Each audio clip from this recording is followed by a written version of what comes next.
Halo, Assalamualaikum. Kita lanjutkan lagi. Jadi pada hari ini kita akan membahas tentang struktur dasar kelas dan driver kelas. Jadi ketika kita membuat project Java, kita akan mendapati projectnya kira-kira seperti ini. Dan ini adalah struktur dasar sebuah aplikasi Java ya. Untuk menjalankan program Java, setidaknya kita butuh satu kelas. Satu kelas. Nah, bagaimana caranya kita membuat kelasnya? Ini kebetulan kelasnya dibuatkan oleh si projectnya, Visual Studio Code-nya. Tapi kalau seandainya Anda ingin membuat kelas itu sendiri, maka Anda bisa gunakan format seperti berikut. Untuk membuat kelas, dibutuhkan keyword class, yang ini. Kemudian diikuti dengan nama kelasnya. Kalau di sini contohnya ada namanya app, nama kelasnya. Kemudian diikuti dengan kurung kurawal. Dan di dalam kurung kurawal itulah yang merupakan body dari kelas tersebut. Di mana di dalamnya kita bisa mendeklarasikan properti dan metode yang ada dalam kelas tersebut. Ya. Kita belum akan bahas tentang properti dan kita belum akan bahas tentang metode, kecuali metode yang satu ini. Ya. Kira-kira strukturnya seperti itu. Nah, kalau seandainya tadi ada public di sini, ada public di sini, public ini menunjukkan akses modifiernya. Nah, kita belum bahas juga tentang akses modifier. Untuk sementara kita biarkan saja public. Kemudian berikutnya, selain ini kita juga bisa mendeklarasikan yang namanya package. Package misalkan id.ac.unan.fti.pbo misalkan. Oops.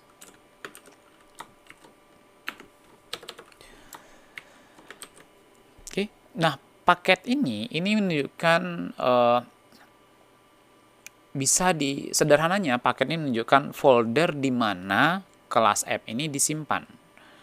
Kalau kita buat paketnya seperti ini, id.ac.unan.fti.pbo, maka berarti kelas app ini berada dalam folder id, di mana di dalam id nanti ada folder ac, dan di dalam folder ac nanti ada folder unan, begitu seterusnya sampai di dalam folder pbo. Nah, kelas app ini berada di dalam folder pbo. Lalu pertanyaannya, kenapa sekarang ini ditandai merah oleh Java, oleh Visual Studio Code?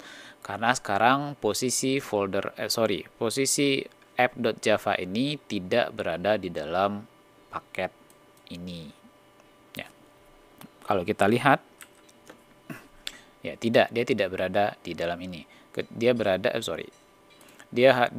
dalam folder src yang merupakan folder rootnya, folder tertingginya. Jadi makanya tadi kan tidak ada paket ya. Lalu untuk memperbaiki ini bagaimana solusinya? Ya solusinya kalau ada dua.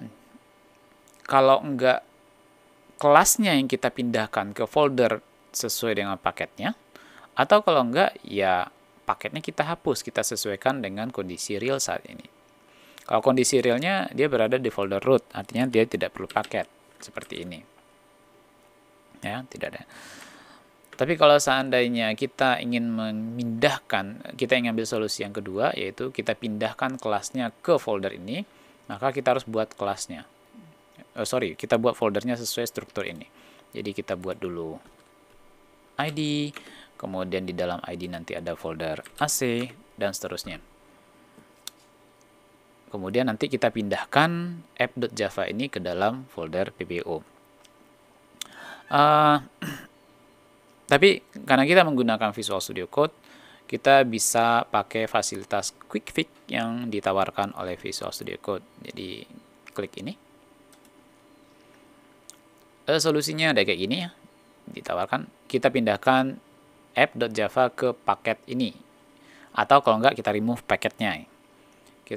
Saya akan ambil yang ini. Oke, sekarang kalau kita lihat ya. src/id/ac/unan/fti/pbo, dan di dalamnya ada Java. Ya kalau kita lihat kemarin saya menyimpannya di dalam folder di dalam desktop ya. Jadi sebentar, kita lihat di desktop Java. Nah ini hello world-nya, projectnya. kemudian src, di dalamnya ada ID, ada AC, di dalam AC ada unan, di dalam unan ada FTI, di dalam FTI ada PBO, dan di dalam PBO baru ada app.java. Ya, kira-kira seperti itu strukturnya. Lalu kegunaannya apa sih paket ini? Kenapa tidak semuanya ditempatkan? Yang pertama, agar kita bisa mengorganisir kelas-kelas kita sesuai dengan hierarkinya. Jadi kita bisa tempatkan seluruh kelas yang berhubungan dengan mahasiswa di folder mahasiswa.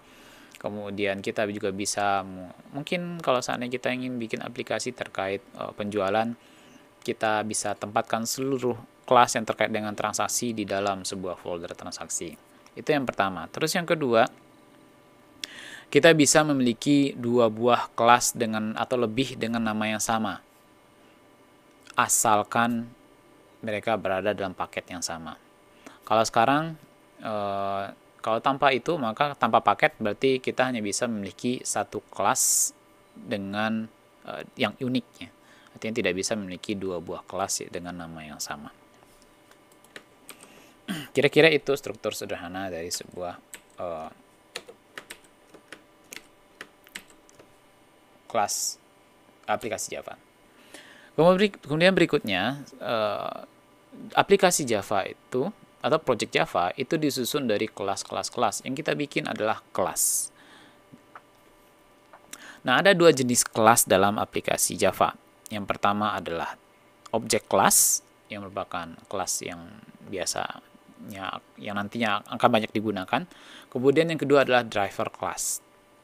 Nah, fokus pembahasan kita pada hari ini adalah tentang driver class.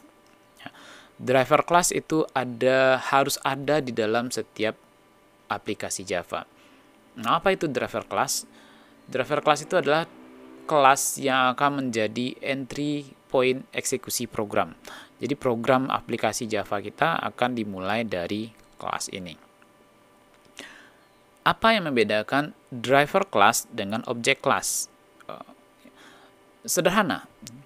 Setiap driver class itu akan memiliki metode yang namanya main, yang ini. Metode inilah yang membedakan driver class dengan kelas yang lainnya. Jika sebuah kelas memiliki metode ini, maka dia adalah driver class. Dan program atau project Java bisa dieksekusi mulai dari kelas tersebut. Bagaimana kalau seandainya ini beda ya, tidak ada metode ini tidak ada. Misalkan kita ganti namanya. Jangankan tidak ada, mungkin kita ganti aja namanya. Main misalkan tambah S. Otomatis dia tidak akan menjadi driver class lagi. Kita juga bisa lihat Visual Studio Code tadi menghilangkan tombol run dan debug di sini yang menandakan bahwa kita tidak bisa lagi menjalankan program ini. Oke, nah, itu adalah driver class yang akan menjadi eksekusi atau entry point eksekusi program. Kalau ini saya kembalikan lagi ke main, maka dia akan kembali menjadi driver class. Jadi memang harus seperti ini. Kalau ini mungkin namanya boleh beda ya, misalkan arg itu boleh, atau argumen. Tapi dia harus bertipe sebuah metode yang bertipe ini, yang memiliki argumen array dari string. Juga harus bertipe static. Ya.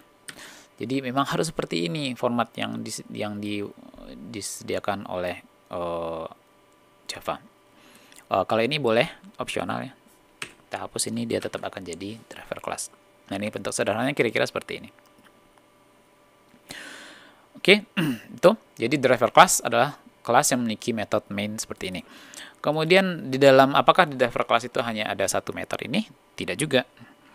Anda bisa menambahkan metode yang lain. Misalkan public static void show menu. Misalkan isinya adalah system out print line menu.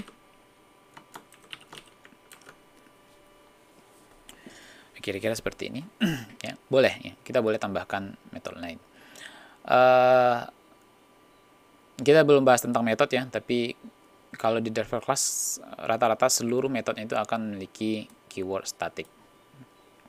Nah, kita juga bisa memanggil metode ini dari metode main ya. Karena ini metode yang akan dijalankan pertama sekali ketika program jalan dieksekusi, maka dari sinilah kita memanggil metode atau kelas-kelas yang lain. Maaf. Ya, misalkan kita bisa panggil metode show menu dari sini. Show menu. Kalau kita run, maka kita akan dapatkan tulisan selamat sore. Ini dari metode main, kemudian ini dari metode menu ya. Yang ini. Kenapa bisa? Karena metode show menu dipanggil dari dalam metode main.